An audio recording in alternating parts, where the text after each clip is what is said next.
Om. Om. Om. Om Sahana Bhavatu Sahanau Bhunaktu Sahaviryam Karavavahai Tejasvinavadhitamastu ma Vishavahai. Om Shanti Shanti Shanti.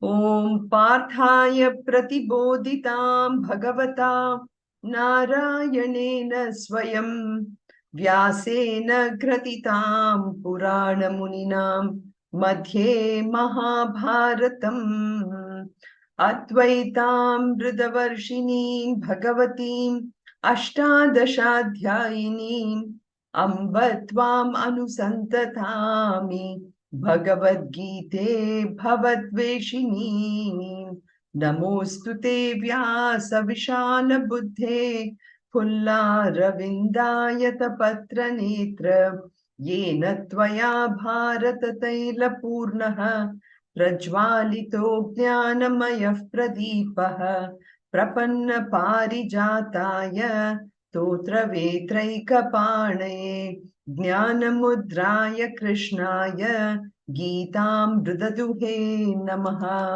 Mukham Karoti Vachalam Pangum Langayate Girim Yatkripa Tamaham Vande Paramananda Madhavam Yam Brahma Varunendra Rudra Marutaha Stunvanti Divyaistavaihi Vedai Sangapadakramopanisadaihi Gayanti yam samagaha Dhyanavastita dadkatena manasa Pashyanti yam yoginaha Yasyantam navidhusura suraganaha Devaya tasmai namaha Devaya tasmai namaha Sarvadharman parityajya Mamekam sharanam vraja Aham tva sarva papebhyah mokshayishyami ma shuchaha.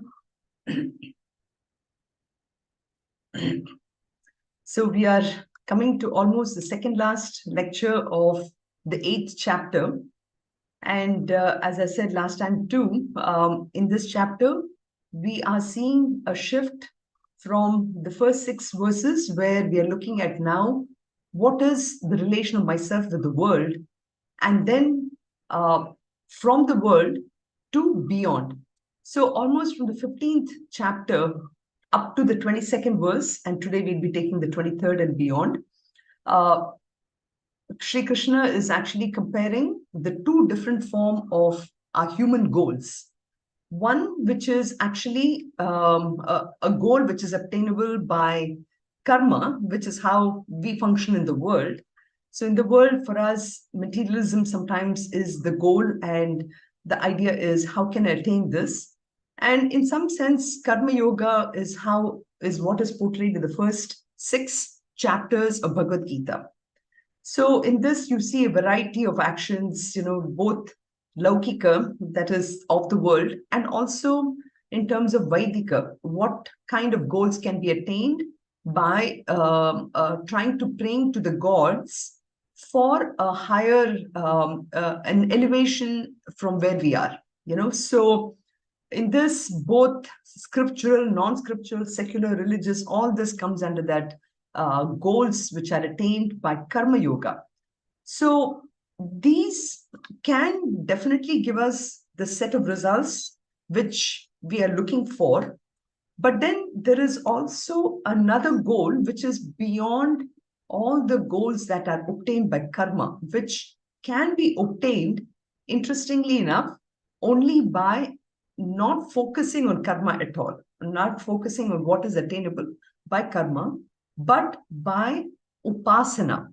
And that is what the whole section of the second one is all about, and specifically about 8th chapter. So 8th chapter doesn't really go into a lot of jnana yoga, but actually goes into the upasana yoga. And by what do we mean by upasana? Upasana is where the focus is on that absolute Brahman in the form of Ishvara, which is the Saguna form. Nirguna form is Brahman, Saguna form is Ishvara, and the focus on Ishvara, and that is Upasana. And we talked about Upasana being done in two different ways. One is having an idol or having a symbol. So these were what eighth chapter is all about. So I want to just briefly ask any one of you, from your point, how does eighth chapter fit into this Upasana yoga? If anyone wants to share something, I thought we can go over that.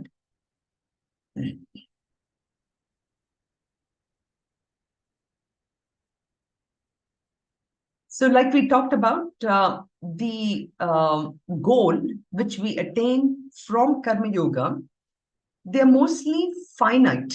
Finite in the sense, I'm looking for something which I can see, feel, hear, etc. It's not working. So, but idea in the eighth chapter is through this Upasana, we're looking for something which is infinite. And this is something that we have to keep in our mind as we're going through this chapter. So here we're not doing any kind of comparison between Jnana Yoga and any other sadhana, but it is between Karma Yoga and Upasana. Okay, so and Lord Krishna wants to really establish that if one has to choose between Karma Yoga and Upasana, then the fruits of the Upasana, this one is definitely a lot more powerful when compared to even Karma Yoga. So he gives in this chapter, just as a summary, I wanted to explain also is he tells, how Karma Yoga can give you a lot of results. And those results which is covered in the Karma Kanda portion of the Vedas, it will take you all the way up to Brahma Loka. Okay. You can even become Brahma if you want with that karma. But the key thing to remember is all the fruits of action that we receive from Karma Yoga, they are only finite and they exist within the time and space realm. That is the idea. So when they exist within the time and space realm, they're always very parichinna, we say, desha kala parichinna. That is a word that is used, which is parichinna means limited. Whereas when you practice this upasana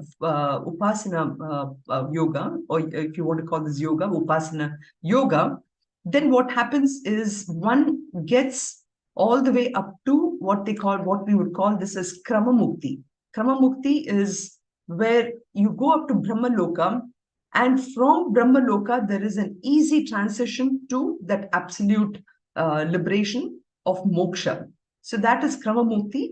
And so this Upasana Yoga can take you to that point of it. So Krama Mukti or Ishvara Prapti, we call this. And so this is why eighth chapter is very important.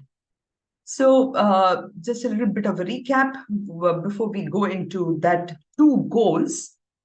We talked about last time from, the idea of this attainment of goals up to Brahma Loka.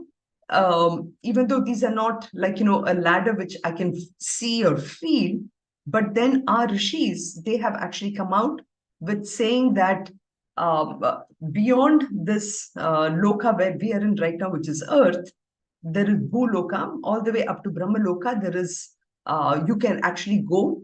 But again, keeping in mind that each one of these lokas, it's like one of those, the snake and ladder game kind of a thing. You can go up there, enjoy it, and then you're thrown back because we still have so many vasanas for which we are attached to. So because of this, you can actually go all the way up to 14 lokas, which we talked about it before. And keeping in mind that these lokas exist within the time and space realm. And our philosophy pushes us to a place which is even beyond time and space realm. Okay. So um, idea is that even going up to Brahma Loka, it is not really a permanent status, it is temporary. You keep coming back. And then in 17, we talked about also the fact is that even if you become Brahmaji, and even if you go all the way up to Brahma's time, which is, this 1,000 yugas, is the length of one day, and this 1,000 yugas is the night, and which last time I spoke about how you can actually look into these yugas in terms of human years. This is the amount. So we have a long way if you want to keep on doing things and going. If you want, we can spend a lot of time in this, because even within Kali Yuga, we are only at 5,000 years, and there is still 426,000 years that need to go through. We need to go through. So we could be going up and down in all this time, and still we would not have attained that moksha. So this is what all our karmas will take us. So karmas in terms of, even when we go to the temples and we pray for better things in our life, for example, it will take us and we will be in this realm. So then the question may arise, then, this seems like such a tall goal. Will I ever reach there? Right? And so the significance of what we have discussed so far ultimately is the only way that can take us through is by practicing a lot of these values, which we have seen in our Shastras. And probably the most potent of all these values is the fact of Vairagya. Vairagya indicating that we should have the ability to give up everything that we are attached to. Give up, again, it is only a having a mental attitude towards giving up, and that is what is Vairagya. So then in Shloka 18, he gives this idea of what happens during Brahmaji's day and night, So he says, from the unmanifest, all the manifested proceed to the coming. So in a sense, when Brahmaji sleeps, right? So the entire world gets folded, just like how for us too, when we sleep, our world gets folded. I have absolutely no idea when I'm in deep sleep that the world even exists. And the second my eyes open, the whole world is again manifested. So, which is why in our philosophy, we really don't talk about like creation, In a sense, there is nothing which is created from the beginning. There is only, and same thing with inventions. There is no such thing as, I'm inventing. Now, in the Western way, we would say, oh, I invented this iPhone or whatever. No, this was always there. What we have done is we have just discovered it, right? So too here, we don't talk about creation, but we talk about manifestation. Manifestation is everything really goes into this unmanifest state, and from this unmanifest state, everything comes out as a manifestation. Just like how I explained, when I go to sleep, the entire world actually goes into a kind of an unmanifest state, and then it again gets manifested. So too with Brahmaji is, if I think that by becoming a Brahma, I'll be liberated, not necessarily, because even for Brahmaji, when he goes to sleep, when his day, there is a sense of unmanifestation, and then there's a manifestation. So this is to give you an idea. And I wanted to put this shloka here from chapter 2, where he had already spoken about this. Just comparing the two shlokas here, avyakta dini bhutani vyaktam madhyani bharata avyakta nidanan yeva tatra ka paridevana. So so this is the only kind of comparison that I'm doing to Jnana Yoga, where Krishna is telling Arjuna that, what are you really worried about? If you recall, Arjuna was worried about the killing his teacher and his relatives. So he's trying to show that, beings are unmanifest in the beginning, they manifest in the middle state, which is, when people awake, and they're unnoticed in the unmanifest at the end. So what is there to grieve about? So just a comparison to this Avyakta portion about manifest and unmanifest, right? So that same idea was repeated in chapter 2 there. Now coming to shloka number 19, then, while we learnt about what this whole process of creation was, where you see all the living and non-livings were manifest and unmanifest, in shloka 19, he elaborates a lot more on this dissolution aspect and in how we all get into this frozen state, if you will, during the night of Lord Brahma, and how we get unfrozen. Okay, so in shloka 19, he says, Bhuta grama sa evayam bhutva bhutva praliyate ratrya game avashaha partha prabhavatyaha ragame. So trying to say that helplessly, I mean, we don't realize we are helpless actually, because we go through a routine as a very normal routine here. But the idea is, we are born again and again helplessly, and we don't realize it. So the universe goes to an unmanifest condition, comes back to manifestation. All the jivas, they all take birth. And so Krishna says that we all have essentially the same destiny with which we went into it. It's not as if when we went to sleep, we came out to be a different person. Not really, because all our vasanas kicks in right away, and we tend to get back to the same thing. So that is up to 19. Now, in shloka number 20, now he talks about the fact that there is hope for us. As much as, after doing all these good things and we're going through all these lokas, and we are still in this state within this time and space, there is something really beyond all this. And that is what he's coming to in this particular verse. If you look at it from a Western point of view, we may say that, well, maybe we're getting back into an energy state. We are getting into we are in the form of energy or something. But then this energy is also within time and space. And so in our philosophy, we are able to show how that we can go even beyond this energy state into something which is beyond. So here he says, so Krishna is assuring Arjuna that there does exist something even higher than this unmanifest state. So there is something which is an unmanifest, manifest. So unmanifest number 1 is the one where we get into that absolutely subtle state, but there is something which is beyond that also, and that is the one which is the permanent, the nitya, the eternal state. And that is what he's saying, paraha tasmat tu bhavaha anyaha. Anyaha, there is another one. Avyaktaha avyaktat sanatanaha. So that state which is even beyond this unmanifest is that state which is absolutely eternal. Yaha saha sarveshu bhuteshu.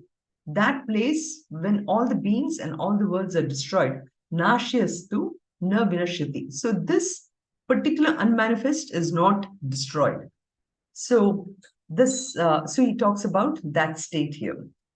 Any questions so far with regard to what is manifest, what is unmanifest, and what is beyond the relative unmanifest?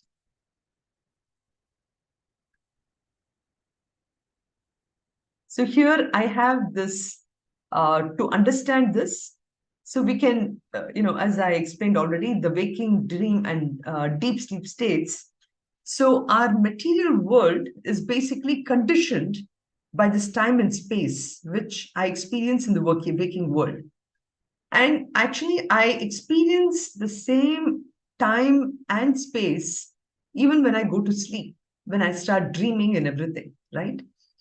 Actually, the whole world basically gets resolved, and the time and space also, they go into the unmanifest form in this state of dream state or in the deep sleep state. But yet there is something which is there, which allows me to, when I wake up, it tells me that that who I was before or who I was in the dream state. So who is aware of that I am aware? How do I know that I'm aware? Because when I actually wake up, I'm able to talk about that blank state. The fact, and this is a very important thing to keep in mind, is that I knew that I was not there, right? Deep sleep state. In deep sleep state, I'm able to talk about the fact that I was not there. So, what does that mean? That means that I was there. I was there continuously. So, there is that awareness. It's because of that awareness that I was able to say that I was not there, or that blank state, right? So, that observer principle, or the Sakshi principle, is that changeless consciousness which actually does not fall within the time space realm. And that is the most important thing, which is, where the shloka is really coming to say this. And trust me, as much of research that may be going on in the Western side to talk about consciousness, there is no way one can ever get to come up with that kind of an understanding without going into the deep state of mananam and nididhyasanam. That is the only way you can actually come up with this idea, which is the fact that I was there even when the world consisting of time and space was not there. Okay.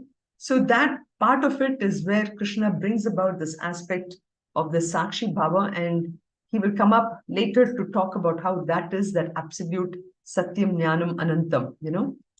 So human intellect, so as much as we talk about our mind and intellect, our intellect can only take us to a point which can be within this time space.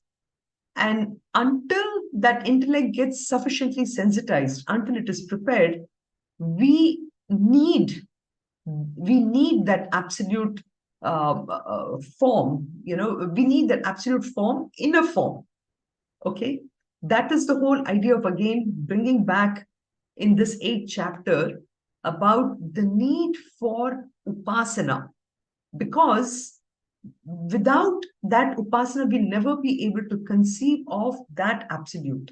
So you see in this 8th chapter, through the questions that Arjuna has been asking Krishna, and Krishna has been going from, one concept after the other, he's trying to build that series. And just with this last 3 shlokas, he's telling us about, I mean, there's so much packed in it, actually. From one point here, he's talking about Karma Yoga, which can take you to some point. And then from Karma Yoga, trying to tell us that everything is within this time-space realm. And to also convince us through the previous example of that unmanifest. How do I know that that unmanifest really exists? That is only through making us first taking that step-by-step approach from Karma Yoga to upasana on a form. And for the form, obviously, we have to have something, a form which is greater than us. And that is why we, in Hindu philosophy, we have, quote unquote, invented gods. But through, these are not just invention in our minds, but these are itihasas from Ramayana and Mahabharata. We have understood the more pure, rarefied individuals like Krishna and Rama, on whom we can focus, and through this take us beyond. So that's the beauty of looking at this over here in these things. So then in shloka number 21, we start to talk a little more about that unmanifest, that absolute unmanifest form, which is beyond any kind of rebirth. So when Krishna was talking about all the lokas and everything, and how through the merits, through the punyas that we have acquired, how we can actually go to all those levels, there is this question, there is this aspect of rebirth, which will always come, because You will always go to a level, and then after you've exhausted, you come back, you enjoy, go back. So all this are subject to rebirth. But that absolute unmanifest form of Brahman is beyond all this. There is no such thing as rebirth, and that is what he's trying to tell here. Avyaktokshara ityuktaha tamahu paramam gatim yam prapya na nivartante taddama paramam mama. So trying to show that paramam mama, that dhamma, that abode, which is absolutely paramam, that whoever reaches it, they never return back. Yam prapya na nivartante. And this is a very beautiful quote from the Upanishads itself, where I said last time also, those who go there, they never return at all. Okay, saying that state of the final goal having reached, avyaktaha aksharaha iti uktaha. So what is that state? That state is that avyaktaha, unmanifest. It is aksharaha, absolutely imperishable. That is the highest goal. Yam prapya na nivartante taddhama paramama. That is the state. And in Mandukya Upanishad and all, it goes into a lot of details about explaining, many words to describe that state itself.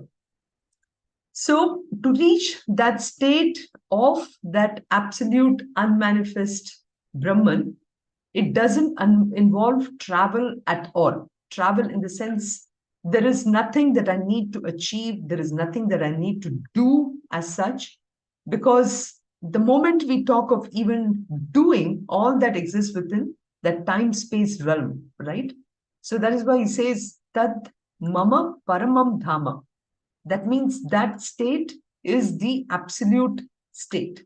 So everything else, even getting to our devotion to all the gods, Krishna, Rama, everything that exists within time and space, but this state of reaching that absolute Brahman, and again, reaching means not in the word of traveling or reaching that state, but the understanding within ourselves, and to recognize what that state is, and to be. It's that state of being.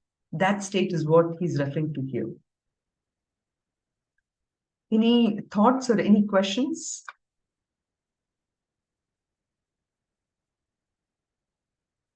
Hariyo. Yes. So what we are saying is the jiva within ourselves, the jiva has realized that Atma, Paramatma, and Jivatma are the one and the same. Is that what this sloka is talking about? Is that the Yes. realization that there is no difference between me and the Paramatma? We are the same, and I mean, there's no you and I. There is just I. There is just that I of everything is I, because I am part of that world, kind of. Is that what the sloka is talking about? It is that Aikyam or Tattvamasi, or, that who I am, which you just said, Jivatma, Paramatma, the relationship, everything, that complete relationship is established at that highest level. That is true. That is true. So literally, and that is why the word Vairagya is also such an important aspect, because I have to give up that notion of who I am. When I give up the notion of who I am, I become that. So Jivatma is that state where I'm holding on to the notion of who I am. And a simple example of the Jivatma Paramatma Aikyam or anything is very beautifully given in this beautiful example of room space and external space. Okay. So this space in my room is limited by the walls. And what are those walls? They are the notion of who I am. in and through every action, when I do things, when I say that Sunita is doing it, Sunita in the form of manager is doing it, Sunita in the form of mother is doing it, Sunita in the form of sister, whatever, all these koshas, all these layers of conditioning, layers of limitations through which I perform, that is the Jivatma. Right? So this room space is Jivatma, that space when I crush these walls and when I become one with the other is Paramatma. Right? So that is, you absolutely are true on that. And that is, so like I said, this example of room space was this one gives you an idea of yeah. So until I recognize that I am not limited, and that is why I use the word in the beginning of parichinna. Parichinna means limited. Aparichinna is unlimited. I am that infinite. I am not that finite. So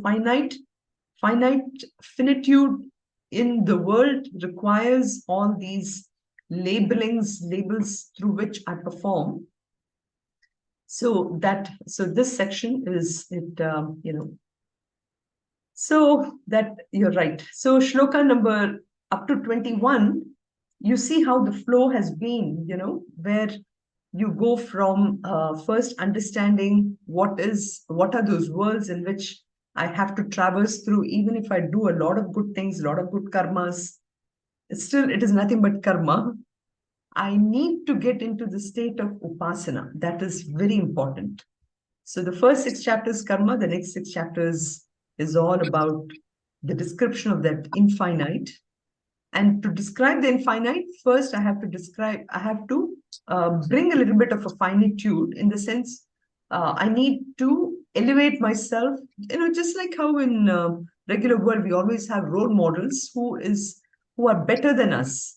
So here we are given that opportunity to look up to somebody who's much better than us, who has greater values, who are that embodiment of that absolute state of Brahman.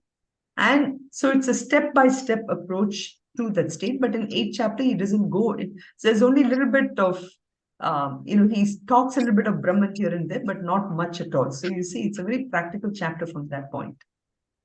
So, Sunita, and also when we mention about that Brahmaloka here, is that the we creating something like a creative state? No, this Brahmaloka, Not Kriya that we are. Shakti, Icha Shakti, Kriya Shakti, kind of a thing. No, that Kriya Shakti means action, Icha is desire. Yeah, yeah. All that Brahmaloka. exists, correct. All that is there for us to traverse up to Brahmaloka. So, but these lokas are not created by us as such. It is there in the total. So think about it from, let's say, from a top-down approach, you have Brahman who's Nirguna, and Brahman takes a form of Ishvara, right, who is a Saguna Brahman. And within Ishvara, of course, you have, there is Hiranyagarbha. Hiranyagarbha is the total mind. Okay. We all have our individual minds, right? So, okay, maybe before I go there, let me explain that, within our own minds, right? I have certain notions of perfection that I can reach. Okay. For example, today I may say that, I'm leading a particular life today where my mind gets disturbed over small things, like, for example, if the temperature goes low, immediately my mind gets disturbed. But I want to shatter that. I want to be a better person. So then I work within myself to be a better person in such a way that I can handle these small things. Now it's the bigger things.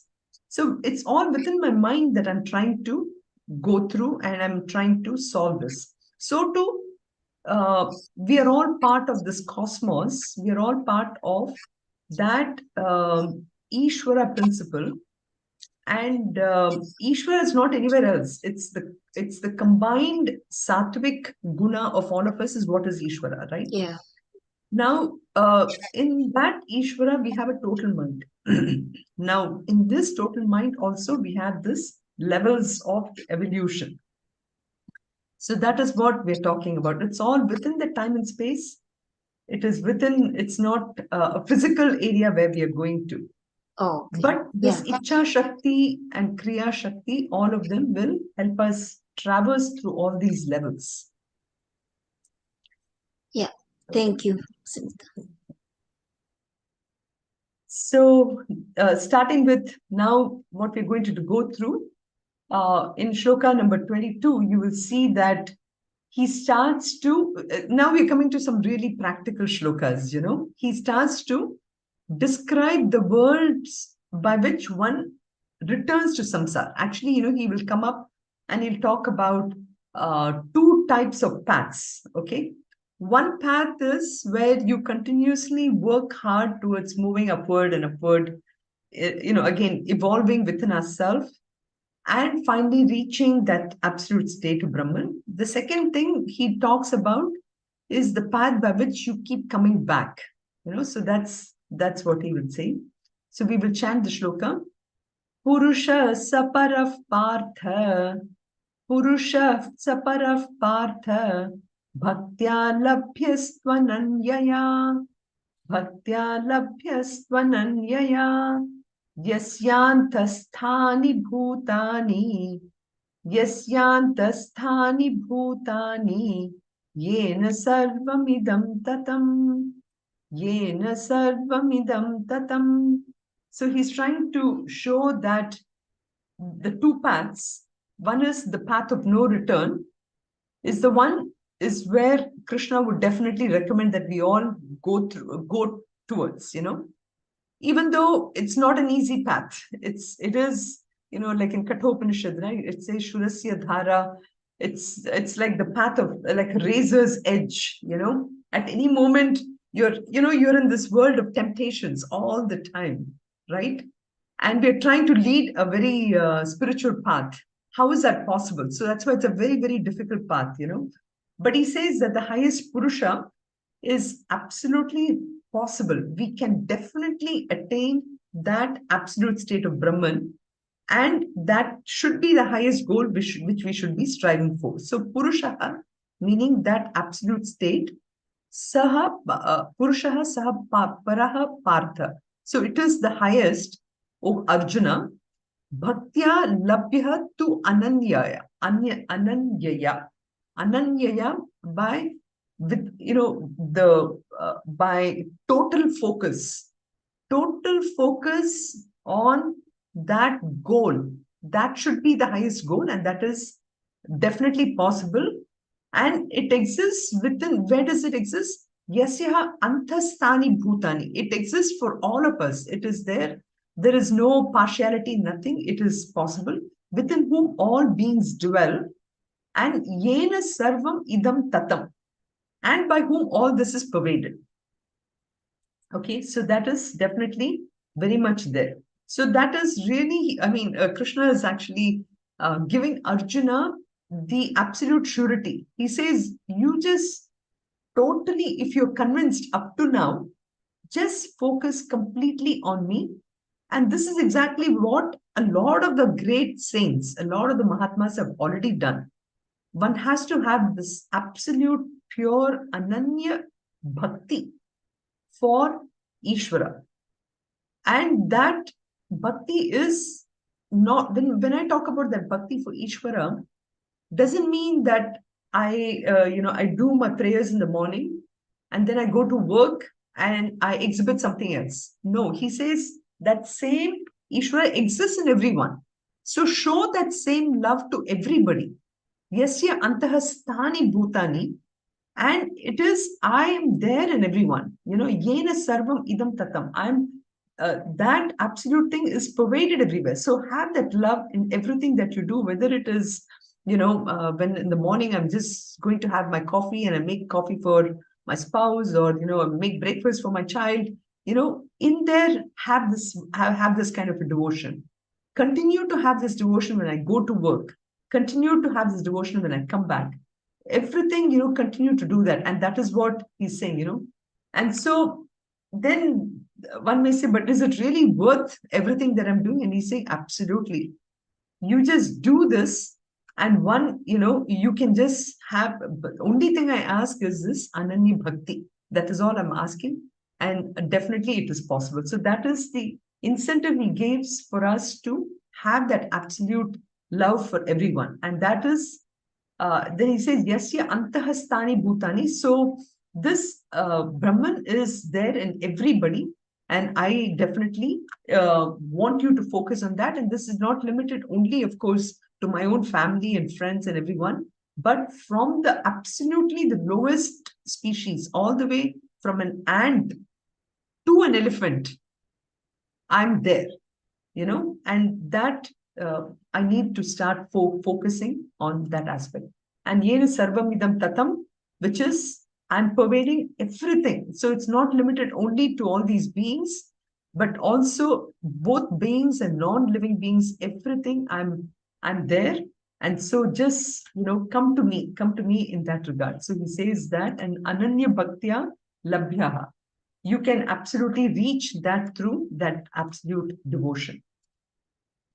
So, having said this, now, he has basically compared so far to our goal, which can be reached by karma and by this upasana, right?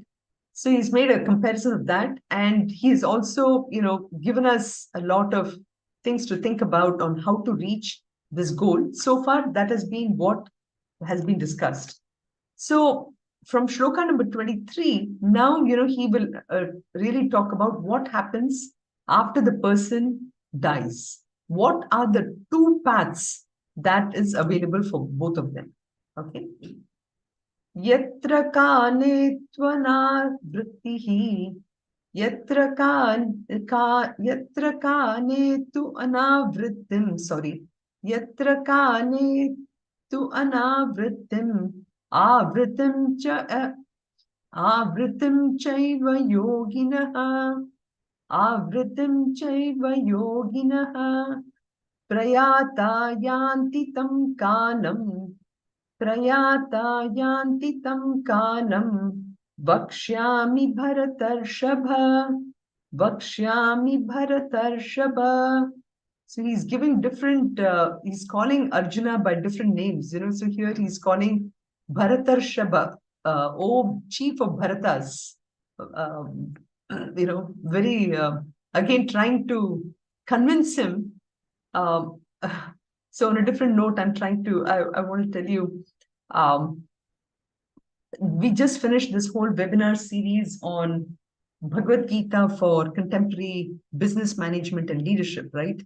And I'm actually going to put together a book on this, and getting chapters written by all the people who spoke, and I'll probably edit it.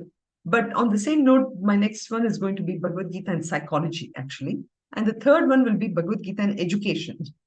Now, the reason I bring that up, but in education, is because, see, here you see how Krishna is trying to entice Arjuna, and by calling him chief of Bharatas, Bharatarshabha, he's trying to say, hey, Arjuna, you are a leader. If you don't do it, who else will do it? So trying to convince him, about the two paths. So he's trying to say, yatra kane tu anavritam, where the yogis never return. So that is one path where somebody is absolutely convinced of the goal. And then avritam cha eva yogina is also the path by which one returns when they're departing from here. Prayataha yanti tam kanam. If you remember, that was one of the most fundamental questions that Arjuna had asked Krishna. What happens to people who die? Where do they go? What is their gati? He asked them, So that's why he's just trying to say these two things here. So in Shloka 24, he explains one of the gatis, which is the Shukla gati, and then the other path also, which is the darker path, So that also he's explaining here about where that soul is, not necessarily soul, which is the whole Sukshma Sharira aspect of us, the Jiva. That is also, we call that as Jiva. Actually, Jiva doesn't mean somebody who's a gross body alone. A Jiva has all the 5 things, which is a gross body, this, Sthula, Sukshma, Karan, Sharira, all that is who a Jiva is. So where a Jiva goes, that has been explained in this next verse. Agnish Jyotiraha Shuklaha, Agnish Jyotiraha Shuklaha, Shanmasa Uttarayanam, Shanmasa Uttarayanam, Tatra Prayata Gachanti, Tatra Prayata Gachanti, Brahma Brahma Vido Janaha, Brahma Brahma Vido Janaha.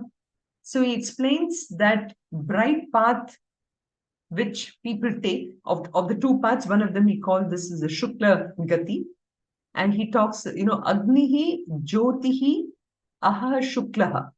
So fire, light, and Ahaha, the daytime, that's the bright fortnight, which is the Shanmasaha, 6 months of Uttarayanam, of the northern solstice. Tatra Prayataha Gachanti. Following this bright path, those people, Brahma Vidaha Janaha, those who have completely understood that Jivatma Paramatma Aikya Suvarna was pointing out, somebody who has understood that person, when they die, that soul, that Sukshma Sharira, they go through this path of this Shuklagati, Agnihi, Jyotihi, Shuklagati, comprises the northern, this one who's departed, and then they attain. And these are the people who are knowers of Brahman. Okay, I'm just going through the shloka, and we will go into little more details about actually what does this mean really. What does this Shukla Paksha, Shukla Gati mean and everything. So we will see that. And then in shloka 25, he talks about the alternate path. What is that path? That path is the person who have not understood the Jiva Paramatma Aikya. Okay, so after they die, where do they go?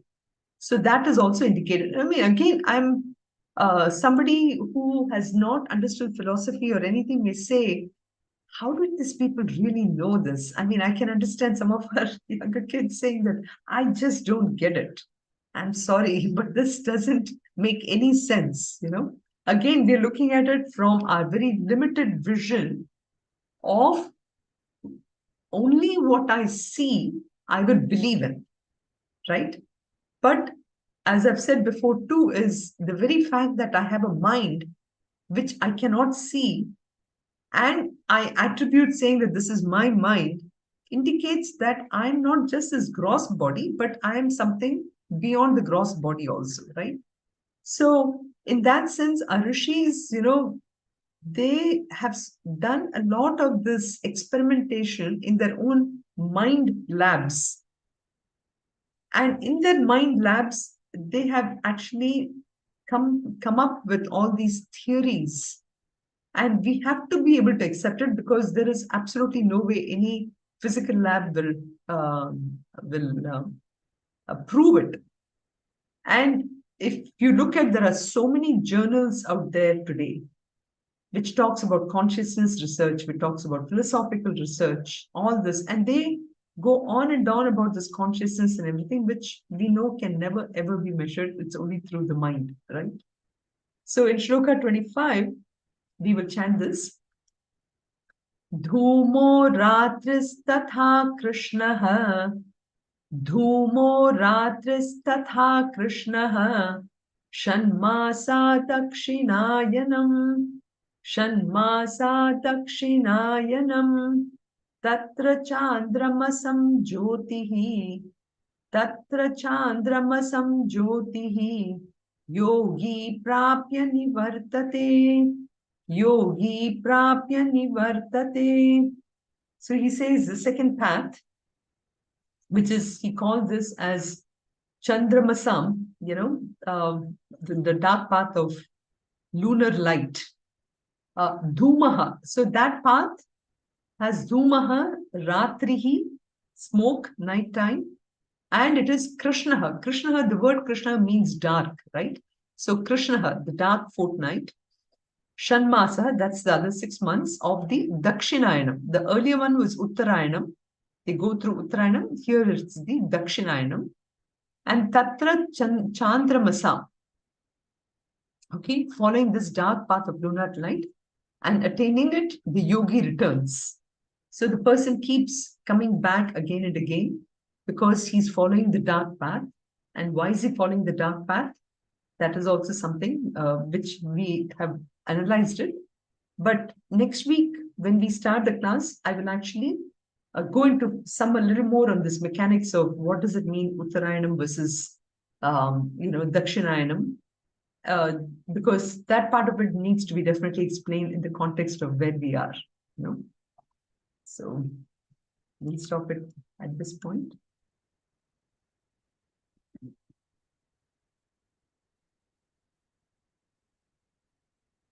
Om Purnamadav Purnamidam Purnat Purnamudachyate Purnasya Purnamadaya Purnameva Vashishyate. Om Shanti Shanti Shanti. Sarve Bhavantu Sukhinaha. Sarve Santu Niramayaha. Sarve Bhadrani Pashyantu. Ma Kaschit Dukkha Bhag Bhavet.